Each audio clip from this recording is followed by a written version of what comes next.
seria uma resposta da Rússia em relação às constantes provocações feitas pela OTAN, especialmente pelo Reino Unido, porque foi algo bastante impactante que aconteceu há 2 dias atrás. E as informações vão ficando cada vez mais claras. O fato ocorreu no Canal da Mancha e colocam questões importantes que devemos avaliar aqui neste vídeo. Importa também colocarmos aqui uma seguinte informação. A Ucrânia novamente atacou Moscou, depois do super ataque feito à capital da Rússia, com centenas de drones. Houve novos ataques a Moscou na noite de ontem. Lembrando que esses ataques ucranianos à profundidade do território russo só podem ser feitos com a ajuda ocidental, com dados satelitais, guerra eletrônica, tudo proveniente do Ocidente neste caso, né? O fato é que durante meses, vamos combinar aqui, né? Anos, né? Durante anos, sempre pairou, sobretudo na Europa, especialmente Europa Ocidental, a discussão sobre a guerra entre Rússia e Ucrânia, né? E enquanto isso foi sempre debatido aí, uma questão se colocava: até onde a Rússia está disposta a ir? Até onde? A pergunta parece um tanto quanto simples, mas os acontecimentos dos últimos dias colocam essa questão novamente no centro do debate, né? Do que eu estou falando aqui? Estou falando de uma fragata russa que abriu fogo de advertência no Canal da Mancha. Nenhum navio militar foi atingido, tá? Nenhuma embarcação foi afundada. Nenhuma vítima foi registrada no ataque. Porém, talvez o mais importante não seja aquilo que aconteceu propriamente. Talvez seja aquilo que poderia ter acontecido. Porque o episódio envolvendo a fragata Admiral Grigorovich mostra uma Rússia que continua enviando sinais de força, tá? Mas que simultaneamente continua impondo limites a si mesma. É isso. Envia sinais de força e impõe a si própria limites estratégicos, né? Para muitos limites, né? Bom, isso abre uma discussão extremamente importante, gente. Moscou está demonstrando responsabilidade estratégica ou está demonstrando contenção excessiva diante de adversários que escalam constantemente a pressão? Vamos analisar isso com calma neste vídeo. Peço para você deixar o like, porque este ataque não pode... Olha, veja, este ataque no Canal da Mancha, embora não tenha sido nenhum ataque militar, ele também manda uma mensagem. Na verdade, a reação do Reino Unido e da OTAN também manda uma mensagem para a Rússia. E por que Moscou não quer ler? Por que não quer aceitar essa mensagem? Tem uma mensagem também aqui que pouca gente está falando disso. E eu vou tratar com você neste vídeo também. Mas vamos lá, gente. Antes disso, fazer uma questão aqui. Deixar uma questão importante aqui. Você trabalha, você se esforça, né? Você guarda aí o seu dinheiro com muita dificuldade, mas ainda sente que não sai do lugar financeiramente. É o seu caso? É isso, é o seu caso? Você trabalha, se esforça muito, guarda o seu dinheiro, mas sempre está sentindo que não sai do lugar financeiramente, está sempre no mesmo lugar. Muita gente trava quando o assunto é investimento, né? Qualquer investimento, né?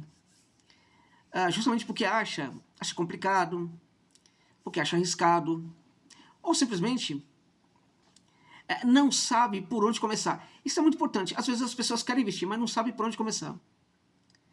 Olha só, foi para isso que a Zero Markets Brasil criou a Janela do Investidor. Um curso gratuito, gente. Guarde essa palavra, gratuito. Um curso gratuito para ajudar pessoas comuns, como você, como eu, como nós, a entender melhor o seu próprio dinheiro e começar a investir com mais clareza e segurança. É um curso de graça, é um curso de graça. É um curso gratuito. Você não vai aproveitar. Você quer educação financeira, mas não vai aproveitar o curso desse. Pois bem, olha só, sem enrolação, tá? Sem enrolação, sem linguagem difícil, tudo tranquilíssimo, gente. Tá? Ah, como é que eu faço para chegar lá? Para chegar a esse curso? Clique no link que está na descrição e no comentário fixado deste vídeo. Ou escaneie aí o QR Code e comece hoje mesmo a sua jornada do zero ao primeiro investimento, tá? Quem já conhece a Zero Marcas Brasil sabe perfeitamente da seriedade, né? Durante um tempo as pessoas iam lá nas redes sociais, confirmaram comigo que sempre valeu a pena. Agora tem essa grande novidade aí, tá? Clique, portanto, no link na descrição ou comentário fixado. Ou então, escaneie o QR Code aí, né? E bora lá, né? Vamos ser felizes. Comece aí hoje a sua jornada do zero ao primeiro investimento. Beleza, gente? Beleza? Olha só. Bora lá. Deixa o like, tá? É importante também aqui pro vídeo. Deixa um pix, caso queira, e possa ajudar o canal. O canal tá precisando, viu? Não é responsabilidade sua, vocês sabem disso. Vocês já me ajudam, mas quem puder, né? Eu tô insistindo nisso porque, de fato, a situação tá difícil aí. Nesses últimos 2 meses tem se complicado muito. Agora complicou demais. Tá bom, gente? Vamos lá, ó. Segundo os relatos divulgados por diversos meios de comunicação internacionais, a fragata Admiral Grigorovich efetuou disparos de advertência, isso não é pouco, tá? Disparos de advertência contra uma embarcação civil britânica que teria ignorado repetidos contatos de rádio sob condições de forte nevoeiro. Temos um cenário, um nevoeiro, né? Então nós temos lá um petroleiro russo e temos a Admiral Grigorovich, né, que é essa fragata russa aí, tá, que pode disparar, tá? E é bom entender, o disparo de advertência, ele é prévio ao disparo, tá?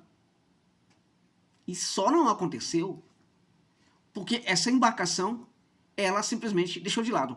E não sei, inclusive, se em virtude do nevoeiro estava claro se era ou não era, para aqueles que estavam nessa fragata, uma embarcação militar.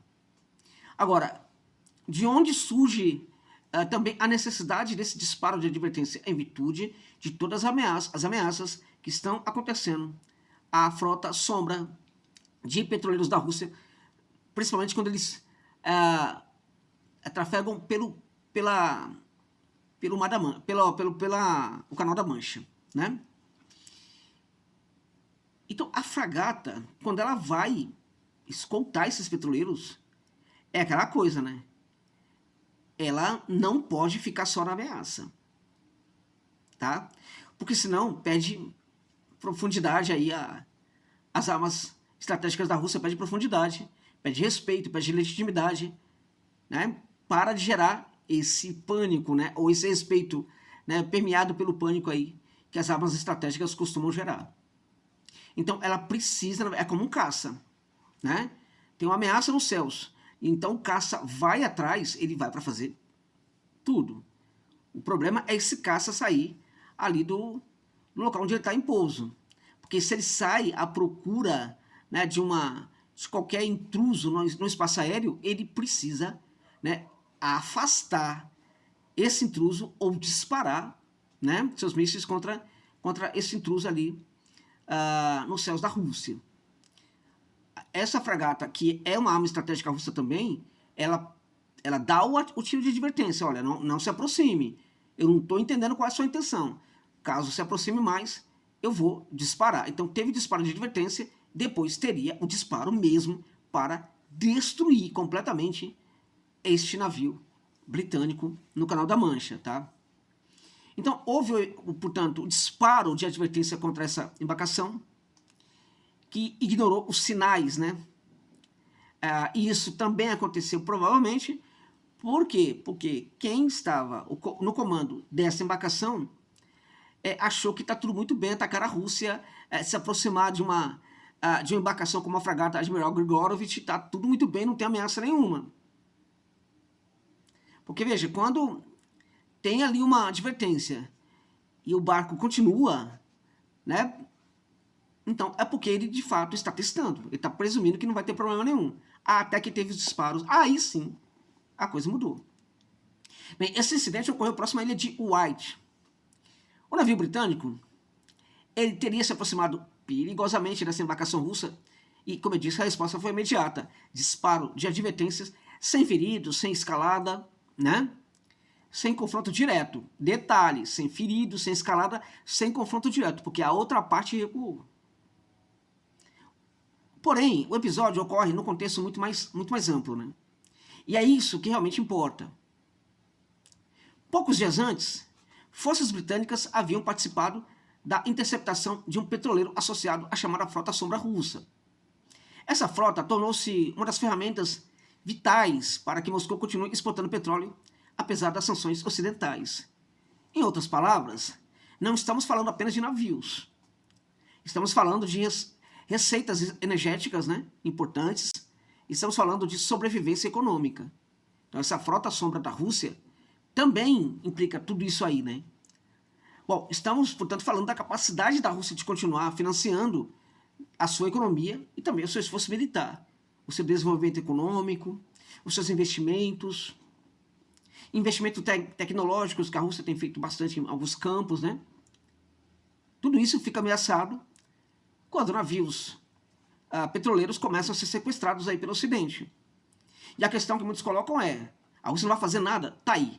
Esta embarcação, a fragata em questão, ela foi uma resposta também ao que tem sido feito aí com os navios da Frota Sombra, né?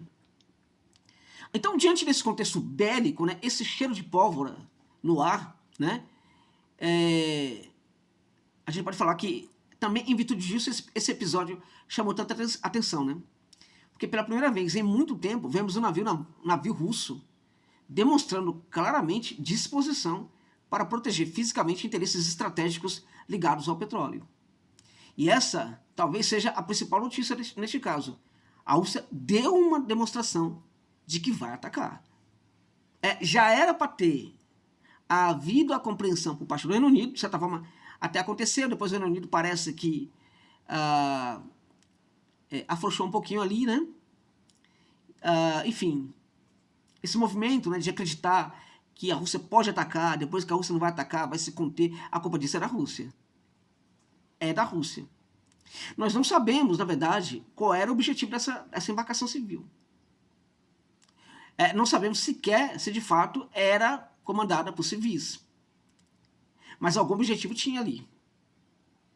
Porque depois da primeira advertência era para que essa embarcação desaparecesse. Não, ela continuou provocando. Tá? Bem, foi um recado importante. O disparo em si, é claro que não altera o equilíbrio militar. Mas o símbolo é poderoso. A mensagem parece clara. A Frota Sombra não está mais navegando sozinha. Bom, e isso alerta para muitas coisas e isso também altera os cálculos dos países europeus. Porque interceptar petroleiro é uma coisa, interceptar petroleiros protegidos por meios militares russos é outra completamente diferente, né? A partir desse momento, qualquer ação mais agressiva passa a envolver riscos muito maiores. Riscos militares, políticos, diplomáticos, econômicos, né? Tudo isso, né? E isso explica porque Londres continua monitorando, observando e pressionando de certa forma. Mas, ao mesmo tempo, evita cruzar determinadas linhas vermelhas. O que eu acho nesse caso é que muitas linhas vermelhas foram cruzadas indiretamente pelo Reino Unido e outros países europeus através da Ucrânia. Como os constantes ataques agora a Moscou e a outros alvos importantes na profundidade no território da Rússia. Bom, uma questão assim, recorrente entre os analistas russos, militares, aposentados e boa parte do público, né, lá na Rússia e também ao redor do mundo, né, pessoas que entendem qual é o papel da Ucrânia nessa guerra, é o seguinte: a Rússia continua sendo paciente demais. A gente entra um pouco no diálogo com o vídeo de ontem, né? A Rússia estaria sendo paciente demais, vamos lá, né? Usando uma linguagem um tanto quanto mais adequada, né? A Rússia continua operando sob uma lógica de contenção escalatória deliberada, tá? Ela está se contendo de forma deliberada, porque observemos os fatos, né? Enquanto Moscou evita atingir diretamente ativos ligados a países da OTAN, o Ocidente continua aumentando o seu envolvimento. Mais armas para a Ucrânia, mais inteligência, mais financiamento, mais treinamento militar, mais envio, né, de militares com alta patente para o território ucraniano, mais pressão econômica também. Sim, as sanções não param de... Nunca cessam as sanções europeias. Mais presença militar qualificada, né, digamos assim, e uma intensificação brutal da participação indireta na guerra. E a sensação de muitos observadores russos é que existe uma assimetria de comportamento. Uma das partes amplia constantemente a pressão, a outra continua administrando a escalada. Essa crítica não vem apenas de comentaristas estrangeiros, tá? Ela existe dentro da própria Rússia, e o argumento em torno dela é bastante claro, óbvio e até simplório, né? Ou seja, Moscou continua possuindo uma das maiores forças armadas do planeta, do ponto de vista nuclear é a maior, né? Ninguém chega perto. Continua sendo uma potência nuclear, portanto, continua possuindo capacidades hipersônicas únicas, continua mantendo uma das maiores marinhas estratégicas do mundo, continua operando submarinos nucleares em todos os oceanos, tá? Podemos ter submarinos nucleares agora na costa dos Estados Unidos, né? Eles são furtivos. Continua operando, portanto, dentro de uma lógica, né, defensiva, é bom deixar claro, mas sobretudo dentro de uma lógica de alerta, né? De sinais enviados o tempo inteiro sobre a sua própria condição de Estado protegido e que não pode e não deve ser atacado. Ok. Contudo, a Rússia utiliza apenas uma pequena parte desse potencial. Os defensores dessa visão afirmam constantemente que, justamente por isso, a pressão ocidental aumenta constantemente. Dá para discordar disso? Porque Bruxelas e Londres teriam concluído, no caso, que Moscou não pretende ampliar significativamente o conflito. Concordemos ou não com essa tese, né? Você pode discordar, você pode concordar, mas o fato é que ela está cada vez mais presente nos debates estratégicos russos. Tem uma questão importante sobre isso que a gente sempre precisa alertar, né? Essa aparente paixão, né, digamos assim, paciência extrema com a Europa, vem do fato de que tem muita gente na elite russa que é pró-Europa. O Putin é o quê? Como gestor da Rússia. É alguém que é pró-Europa, né, Ásia. Independente disso, como é que ele faz a gestão, né, desses interesses todos? E se de fato, nesse momento, outra questão que se coloca é que ele não está se rendendo a essa elite russa, tá? Pró-europeia. Bem, mas existe um outro lado, né? Vamos deixar claro aqui. Então, por outro lado, existe uma interpretação bem oposta aí, e que fala o seguinte: talvez a Rússia não esteja sendo fraca no momento, talvez esteja sendo calculista. Essa hipótese, ela é aceitável? Eu diria para você que sim. Talvez esteja sendo calculista. Na minha opinião, contudo, isto pode não anular o outro lado, né? O fato é que talvez Moscou compreenda algo que muitos analistas ignoram. Uma superpotência não demonstra força apenas pelo que faz. Ela também demonstra força pelo que escolhe não fazer. Né? Tem sentido? Claro que tem sentido. A liderança russa parece continuar apostando que o desgaste econômico europeu, as dificuldades militares ucranianas e a deterioração da capacidade industrial ocidental produzirão resultados mais consistentes do que uma escalada direta contra a OTAN. Isto é uma leitura aceitável? É uma aposta. É uma aposta estratégica. Mas, combinemos, né? É uma aposta.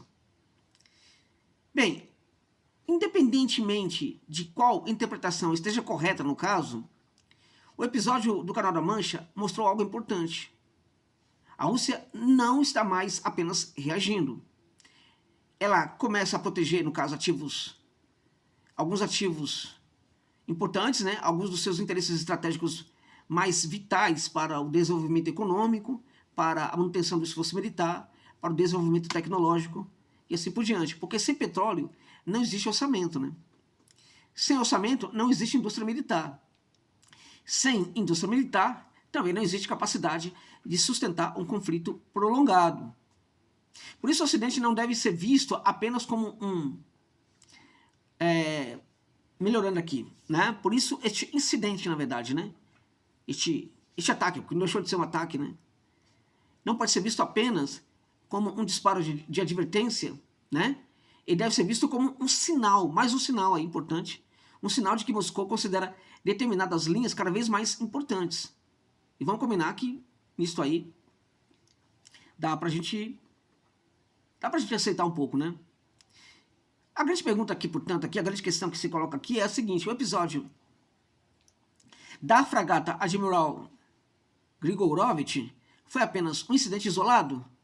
Este é o ponto, né, que seca a Rússia diante de grandes ataques, né, ataques a alvos estratégicos da Ucrânia. Este ataque também se trata de um incidente isolado, ou se estamos observando o início de uma postura mais assertiva da Rússia em defesa dos seus interesses militares e estratégicos. Porque se a segunda hipótese estiver correta, ou seja, a Rússia vai fazer novos ataques parecidos, então o Canal da Mancha pode ter testemunhado aí algo muito mais importante do que alguns disparos, alguns tiros de advertência, né? Pode ter testemunhado uma prévia, tá, da forma como Moscou pretende proteger seus interesses estratégicos daqui para frente. Tá? E numa guerra de desgaste entre potências, às vezes os sinais importam tanto quanto os próprios ataques. Agora o bônus, né, que eu vou falar para vocês aqui, que eu guardei para o final, né? É o sinal que o resultado desse ataque emite para a Rússia. Bastaria um ataque desse, um tiro de advertência em águas do Canal da Mancha, para que a OTAN entendesse que já tinha motivo ali para atacar a Rússia. Basta isso. No começo da guerra, teve um drone russo que caiu no território da Polônia, ou da Romênia, me parece que foi Romênia. Houve um esforço da OTAN imediato para dizer que aquilo não foi um incidente, né? Que a Rússia não fez de forma a provocar. Foi um drone que saiu da rota ali de forma acidental. Naquela ocasião, a OTAN também tinha um motivo ali, né, real, dentro da lógica do que eles consideram agressão russa, tá, ameaça russa, eles tinham um argumento para atacar a Rússia. Agora eles têm um outro argumento para atacar a Rússia. Assim como naquela vez, eles não atacaram e não houve nenhum debate sobre o assunto. Então, qual é o sinal que essa postura da OTAN envia para a Rússia? É de que a entidade atlântica talvez não queira, neste momento, né, uma guerra contra a Rússia. E por que então faz essas provocações todas, sobretudo utilizando a Ucrânia? Fazendo monitoramento ali e tal, na proximidade do território aéreo russo. Por que faz isso? Para testar. Porque sabe que a Rússia não responde. Então, o que acontece com a Rússia? A Rússia não quer atacar, não quer fazer ataques poderosos contra ativos de um país como Reino Unido, França e tudo mais, quando, né? Por exemplo, Storm Shadows, né, esses mísseis, foram encontrados no ataque que foi feito à Crimeia. São mísseis enviados pelo Reino Unido para a Ucrânia. Tá? Fotografa esses mísseis, né, os destroços dos mísseis, mostra claramente para todo mundo que foi atacado por esses mísseis, faz um ataque à fábrica lá no Reino Unido. Né? O que isso geraria? A OTAN iria escalar. A OTAN está dando sinais há muito tempo para Moscou que não vai escalar. Porque ela entende que não está pronta para isso. Então também é interessante que a liderança russa olhe para este fato, né, e talvez aí considere, reflita um pouco melhor sobre o que está acontecendo. Porque na Rússia a paciência está acabando com Putin. Tá? para muita gente. Com a maioria da população, não. Com a minoria, mais uma minoria que está ficando cada vez mais furiosa, tá? E num certo momento, essas críticas vão ser centralizadas na principal liderança da Federação da Rússia, meus amigos e minhas amigas. É isso, gente. É isso.